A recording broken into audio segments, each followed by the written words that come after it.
শুভ সকাল বন্ধুরা, রাধে রাধে। ভগবান শ্রীকৃষ্ণের অমৃতবাণী শুনে। ভগবান শ্রীকৃষ্ণের অমৃতবাণীগুলি হল, জীবনে 5টি অভ্যেস জীবন থেকে ঝেড়ে ফেলাই সবচেয়ে ভালো উপায় জীবনকে সুন্দরভাবে পরিচালনা করার জন্য। প্রথম উপায় হলো অন্যের দয়া কামনা করা। নিজের প্রচেষ্টা না করে অন্যের দয়ার উপর বেঁচে জীবন নির্বাহ করা, এই অভ্যেসটাকে পরিবর্তন করা উচিত।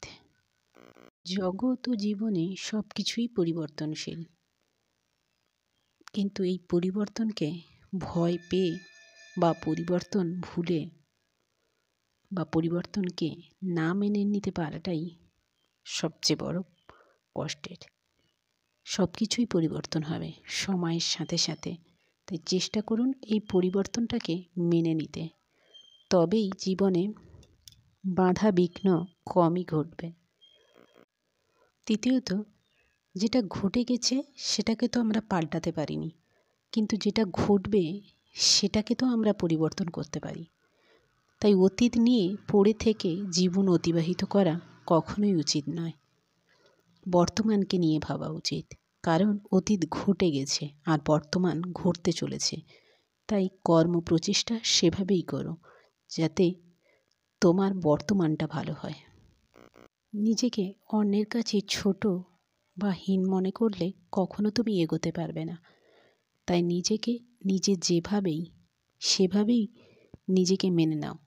অন্যের কাছে তুমি ছোট কি অন্যের কাছে তুমি ক্ষুদ্র এটা না ভেবে নিজে যেটাই সেটা নিয়ে ভাবো।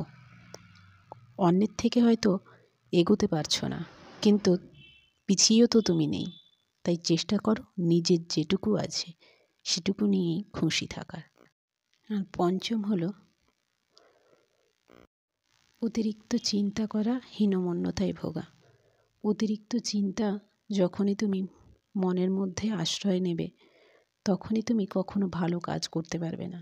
তাই কোনো জিনিস অতিরিক্ত কখনোই ভালো নয়। অতিরিক্ত চিন্তাই তোমাকে ভালো কিছু করতে দেবে না।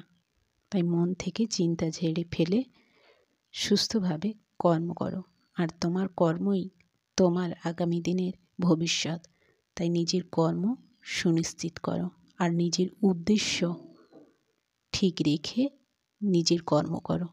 যে কর্ম প্রচেষ্টাই তোমাকে আগামী দিনের সুন্দর এক ভবিষ্যৎ দেবে। রাধে রাধে।